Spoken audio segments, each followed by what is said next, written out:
the editor of the Conservative Voice and author of The Beast on the East River, referring to the United Nations. Also with us is syndicated columnist Douglas McKinnon and author of America's Last Days. Douglas, to you first. What do you make of that we have maybe helped him along? Well, we have, Neil. Thanks for having me on. And to answer your last question, yeah, Chavez is trying to drive out the wealthy out of Venezuela and the educated, because he knows the more he drives them out, the more he can control those who aren't educated. And John Kerry making these statements against the United States of America while on foreign soil does enable people like Chavez. It does embolden him, and it does, hurt the morale of people back home. In other words, Nathan, that because this president, our country, is so unpopular, a guy like Chavez then feels emboldened to say and do whatever he wants? Well, I think, it's also with, Bush unpopularity, but I mean, John Kerry's a very liberal Democrat.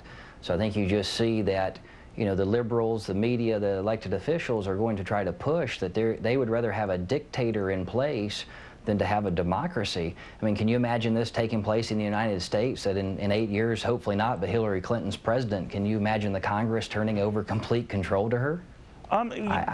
Well, here's where it would be weird, to put it mildly. But here's, and I'm going to be playing this with my next guest, but this notion that maybe he is at best a comical figure, and that we're worried about what influence he might have, but it might be so limited to Venezuela that we're giving him too much credit. What do you think?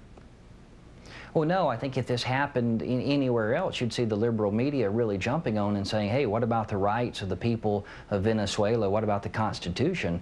I mean, anytime you take away democracy and put in a dictator, that has some underlying ties to terrorist organizations, I just don't think you'd see the liberal media going for it unless it was something that they supported, which they obviously do. All right, so Douglas, if everybody hated the guy here, if everyone blasted him, if you heard John Kerry blasting him and less blasting this president or our country and its policy in Iraq, I can't imagine whether that would have changed Hugo Chavez one iota. What do you think? Well, it won't. And Hugo Chavez, Neil, is anything but comical. This is a guy that has so many billions of dollars in petrodollars. I mean, he can buy the Taliban. He can buy Afghanistan. I mean, a committee report came out last year from the Committee of Homeland Security that was basically ignored by the liberal media that talked about Chavez training members of Hezbollah in Venezuela, giving Venezuelan identity cards to terrorists. 6 Pakistanis were arrested on the U.S.-Mexican border with Venezuelan identity cards. This is a very dangerous individual. I think at the end of the day, he represents a greater threat to the United States of America than any terrorist operating out of the Middle East. All right. Now, if Douglas is right, Nathan, that those terrorists from the Middle East could be operating down the road in Venezuela, do you buy that? Well, certainly he's going to have the money. I mean, Hugo Chavez, when Saddam was hung, he's saying that, Saddam Hussein was a great man.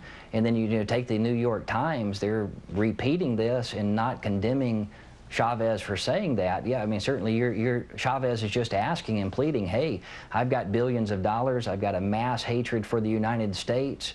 Just come here, we'll set you up, we'll fund you, we'll teach you, and we'll make sure that the terrorist organizations continue to get funding and see what we can do to destroy the United States. All right, gentlemen, thank you very much. We'll be watching this week's developments in Caracas very closely. Meanwhile, my next guest knows Hugo Chavez.